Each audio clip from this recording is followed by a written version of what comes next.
E quando eu era bem novinho assim mesmo, quando eu tinha uns 17 anos, eu entrei para trabalhar num jornal como editor de imagem, cara. É o cargo mais baixo de uma redação de jornal. É assim, é porque é o cara que arquiva as imagens ainda, não era o editor em si. É aquele cara que arquiva as imagens por data. Então o fotógrafo chega com um cartãozinho ali, você só tem que arquivar. Era a única função que eu fazia. Jornal impresso, né? Jornal impresso. E aí disso eu fui movido para edição de imagem mesmo, então como estagiário ali eu fui movido para edição de imagem. E lá eu percebi que não precisava ter 3 editores, que era o que tinha. Então assim, eu percebi que tava sobrando um cara ali. Falei, cara, tem um cara aqui que tá sobrando, né? Porque a gente era em 2 durante o período, dava pra fazer metade do expediente, ficava uma pessoa sempre a mais ali durante a parte da tarde e não era necessário. E daí, um dia, o cara que era chefe desse departamento, ele faltou e me deixaram ali de encarregado porque eu tava lá. E aí eu simplesmente falei isso pro cara que era meu superior. Eu falei, não precisava de 3 pessoas aqui, né? Você pode ou me demitir, ou demitir o outro menino que trabalha aqui, porque não faz sentido. E aí o cara ficou muito assim, caramba, como é que você fala isso, né? Você tá colocando o seu emprego em risco por falar isso. A corda no teu pescoço. Só que eu não refleti assim, cara. Eu olhei pra aquilo e falei, gente, não precisa. Não tá errado isso aqui, né? Que a gente não ficava fazendo nada. Claro. Tinha tempo pra ficar jogando, sei lá. E aí, cara, que coisa, né? Você trabalha pra não trabalhar, não fazia sentido na minha cabeça. As pessoas, eu percebi que as pessoas não têm problema com isso. Mas eu tinha um problema. E aí, esse cara, ele gostou muito disso, removeu um cara lá. E depois esse cara, ele mesmo...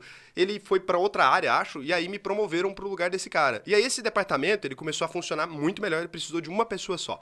Então, de todas as pessoas que tinham lá, enxugou, virou uma pessoa só, que era eu, e fiquei ali. E funcionava muito bem o departamento. Tá. Gostaram disso, me colocaram na editoria de fotografia lá, pra melhorar lá os processos lá dentro. E eu era só estagiário ali, né? Eu era o ninguém ali. Só que aí eu fui melhorando esses processos lá também. E daí, assim, eu fui sendo promovido porque eu sempre limpava o departamento, era um jornal muito endividado, eles tinham muitas dívidas. Então eles sempre ficavam felizes que onde me colocava eu dava uma melhoradinha no lugar e economizava dinheiro. Para uma empresa endividada era Então, ideal. mas isso você, desde muito novo, você tinha uma facilidade, então, de bater o olho num processo que era falho e melhorar esse processo. Você propunha... Como que é a avaliação que você faz? Vem da cabeça? Putz, isso aqui é uma avaliação, é uma característica que você tem, porque você consegue mergulhar profundamente em processo, é uma facilidade. Cara, eu tenho ódio de gente incompetente. Esse é um problema. É verdade, não dá. Não dá. Eu tenho ódio. Eu vejo uma pessoa incompetente, eu vejo que ela é incompetente de longe, assim. Um sensor cativo em mim. Eu falo, caralho, que ser humano incompetente no que ele faz. E daí eu sempre me proponho a fazer o que essa pessoa tá fazendo. Então eu vou ali e vejo, tipo, será que é difícil desse jeito mesmo, né? Então eu me colocava pra fazer aquilo, e aí eu aprendia como fazia, e eu falava, beleza, cara, você realmente é incompetente mesmo. E aí, assim, a gente foi tentando resolver ali. Só que as pessoas gostavam muito disso, né? Então, nas empresas que eu fui trabalhando, o pessoal mais velho ficava, caralho, esse cara é foda e tal, e foi me promovendo ali. E também, lógico, né, as pessoas excluem essa parte do mundo corporativo, mas o mundo corporativo tem muito também o esquema sei lá, cara, se você quer chegar em um lugar, a pessoa que tá lá vai ter que sair dele. E isso ninguém fala, né? Como é que você vai ser promovido No lugar de uma pessoa, você já está ocupado. É isso, então a pessoa tem que sair de lá. E aí, por isso, você tem que apontar incompetência também. E é um ponto que as pessoas não... Normalmente, as pessoas têm problema com apontar incompetência. Mas, e às vezes, no mundo corporativo, isso existe muito, né? A política corporativa, às vezes, ela não é direcionada, ela não é drivada por competência ou incompetência, mas por indicações e por situações políticas, muitas vezes, também, Mas né? a situação política é competência.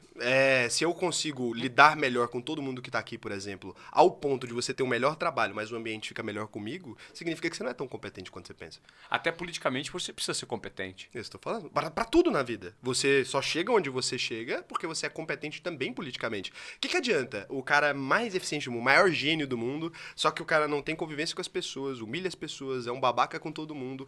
Se as pessoas que estão abaixo de você não gostam da liderança que você exerce, você vai cair. É isso que você tem que entender e as pessoas não entendem. Porque o que te derruba não é de cima, o que te derruba é a parte de baixo. E as pessoas sempre acham que é o contrário. Por isso que no mundo corporativo você vê tanto cara que quando você vai conversar com um cara pessoalmente, quando você conhece um cara muito grande, você fala, cara, como esse cara é humilde, simpático. Sim. Esse cara aprendeu a jogar o jogo corporativo. Porque é sempre na humildade, senão você chega no máximo a gerente. Diretoria precisa de apoio de todas as outras áreas. Porque senão os caras podem simplesmente falar assim, olha, eu começo a executar meu trabalho errado e falo o que você mandou. Se eu não gosto de você, pronto, eu te derrubo. O funcionário mais baixo ali na escala, ele consegue te derrubar. Qualquer um. Porque a gestão inteira é culpa sua. Quando você chega num cargo muito alto, a gestão toda é culpa sua. Então a gente já teve, por exemplo, um cara que, nessa época que eu era editor de imagem ali, tinha um cara que ele era muito babaca. E ele nunca fazia o trabalho dele. É uma coisa que eu tinha certeza, ele nunca fazia o trabalho dele. Ele tinha que vistoriar as imagens que a gente editava. Então, você vê vistoria é camada de couro. Não sei se você sabe como é que funciona. É semic, né? Então, tem cada chapa é uma camada. E aí, esse cara, ele nunca vistoriava as camadas de couro certinha e a foto saía certa porque a gente trabalhava certo. Só que aí, um dia, eu peguei e vi que o meu colega tinha feito errado a chapa preta. Tinha uma foto que ele tinha colocado com a carga de tinta errada e a foto ia sair preta no jornal. Eu deixei sair. Eu odiava esse cara, ele era um babaca comigo, me humilhava todo dia porque eu chegava... Qualquer coisa, eu chegava mais cedo, o cara brigava comigo porque eu chegava mais cedo, queria que eu chegasse no horário. E eu falava, não, mas eu não bati o ponto ainda, eu só não quero hora extra, eu só tô aqui porque eu gosto de ficar aqui. E o cara me humilhava e tal, eu deixei ele se fuder. E ele foi demitido e eu fui pro lugar dele. Então, se ele fosse um cara mais legal, não teria acontecido. Então é isso que eu tô falando, as pessoas não entendem. Eu podia ter corrigido aquela imagem do cara. Era meu trabalho? Não era, mas eu podia ter olhado e falar, opa, tá errado, eu sabia que tava. E eu deixei ele se ferrar. Ô Raul, você está falando muito sobre observação de processo. E quando foi o momento que você observou que o seu próprio direcionamento de vida seria vinculado a não ser mais funcionário de uma corporação e você começaria a embarcar nessa jornada de empreendedorismo? Quando você percebeu que a mídia digital era de fato uma grande potência, uma grande arma? Eu sempre empreendi em paralelo com o trabalho em outras empresas. Então, eu sempre fiz isso, mas eu focava na carreira de executivo. Eu queria ser executivo. Eu queria olhar para uma empresa com 7.000 pessoas e ter aquilo sob controle. É um amor pelo controle de coisas. Eu não sei se já sentiu isso, mas gostava de controlar e ver tudo funcionando. E eu ficava assim, caralho, como isso é incrível. Só que eu percebi que isso não estava me fazendo feliz de maneira nenhuma. Em 2018, eu percebi que eu tinha trocado minha vida inteira para ser eficiente. Eu era muito eficiente. Sempre fui muito eficiente, só que minha vida inteira tava uma merda. O resto todo. Eu troquei tudo na vida por eficiência e para ganhar dinheiro, né? Então é aquele negócio, você vende a alma totalmente assim. Eu não sabia, eu não me reconhecia mais do tanto que eu tinha mudado. Eu tinha ficado uma pessoa muito... Sabe, simplória, que simplifica tudo. Eu não entendia mais o ser humano normal. Eu entendia tudo como um processo. Isso é igual aquilo, isso é igual aquilo, isso é igual aquilo, tal, você tá fora, tá fora. E era sempre sobre cálculo na minha cabeça. Então o ser humano virou cálculo. E aí em 2018, assim, foi o ano que eu me divorciei. Do nada, eu tava tão surtado, assim, que eu cheguei em casa e falei, eu vou me divorciar, pedi o divórcio do nada, sem...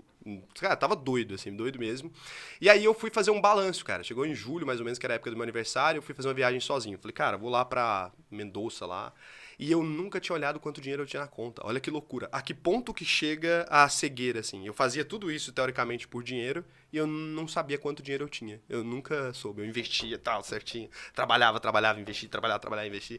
Acordando um dia depois do outro, assim, dormindo, bebendo, bebia pra dormir, acordava, trabalhava o dia inteiro, bebia de novo, dormia, acordava, trabalhava, bebia. Era só isso. Era uma rotina inteira, bebendo, dormindo, trabalhando, e sem preocupar com mais nada. Não ia no aniversário da mãe, trabalhei na lua de mel. Cara, todo cagado. Era um ser humano péssimo e muito eficiente. Um ser humano péssimo, mas um profissional excelente. E aí eu falei, cara, eu preciso pensar sobre isso. E quando eu cheguei em Mendoza, eu olhei no espelho e eu não senti orgulho pela primeira vez. Eu sempre olhava pra mim e eu sentia muito orgulho daquilo que eu era. Então, assim, como tem essa história do meu avô, veio sei lá da onde, e aí você vai crescendo e você vai ficando, não sei, vai ficando mais confiante. Eu olhava e falava, caralho, eu consegui. Olha o que eu fiz. E era sempre assim. A sensação era, olha tudo que eu fiz, olha tudo que eu fiz. E aí, quando eu olhei no espelho aquele dia, eu não vi tudo que eu fiz, eu vi tudo que eu deixei pra lá, pra chegar onde eu tava. E aí eu olhei e falei, caralho, eu não vejo meus irmãos, eu não vejo o meu pai. E aí você começa a contar quantas vezes ainda, quanto tempo ainda eu vou ter com meu pai, ou com minha avó, e eu já tinha perdido a mãe já e tudo. E depois que eu perdi minha mãe, eu lembrei que no dia que minha mãe morreu, cara, minha mãe foi enterrada de manhã, eu fui trabalhar à tarde. Louco. Cheguei num nível de loucura. Isso desde o começo, assim, então... Pô, você me pegou agora. Então... Sua mãe morreu de manhã e você foi trabalhar à tarde, cara. Fui. E no mesmo dia. E todo mundo perguntou por que. E pior que ainda o cara que era presidente da empresa perguntou por que você não veio de manhã. E aí eu falei, minha mãe morreu. E ele, o que você tá fazendo aqui? E eu falei, eu cumpro meus compromissos. E foi isso. E lógico, tava fudido, todo lascado. Só que aí, desse dia em diante, foi só piorando, cara. Porque aí eu entrei naquela, eu já perdi tudo que eu tenho pra perder. E pra mim, minha mãe foi o limite. Falei, cara, pior que isso não fica, saca? Foda-se. E aí foi daí que eu virei uma máquina mesmo. Eu virei um robô mesmo. E foi assim que em 2018 eu percebi que eu não tinha mais orgulho do ser humano. Eu tinha orgulho das coisas que eu tinha feito e todo mundo, você é um gênio, e sei lá o que, isso é foda, e palco, palmas. Só que aí eu olhei pro ser humano pela primeira vez. E aí quando você olha pro abismo, né, o abismo olha de volta. E foi ali que eu vi o que eu tinha deixado pra trás. Se eu paro pra pensar o que eu fiz de 2014 a 2018, 4 anos seguidos, assim, eu só trabalhei. Trabalhei e bebi. Só. Então, assim, bebendo muito, trabalhando muito. E aí, quando eu olhei pra aquilo ali, eu falei, isso não é vida, cara. Eu tenho que parar isso aqui. E eu fui olhar pra conta corrente, porra, tem um monte de dinheiro. É pra isso, né? É essa a coleção, é o carro na garagem, é o carro de luxo, é um monte de terno. E foi desse dia em diante que eu nunca mais botei um terno, inclusive. Foi aí que eu parei.